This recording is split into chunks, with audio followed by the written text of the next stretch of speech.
Tak ja som rytier Tristan, pánoš presnejšie. Vlastne my sme skupina Argil z Bratislavy.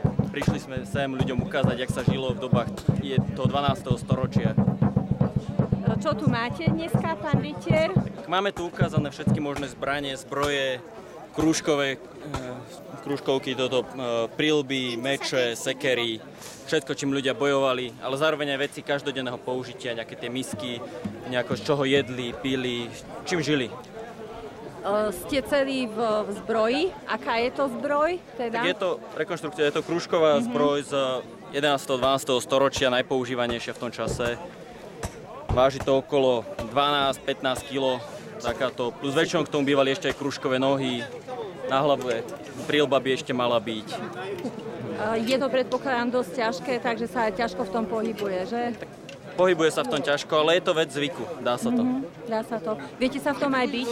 Vieme. Viete, hej? Aj nám predvedíte teda nejakú bitku. Tak, predvediem. Ďakujem vám pekne.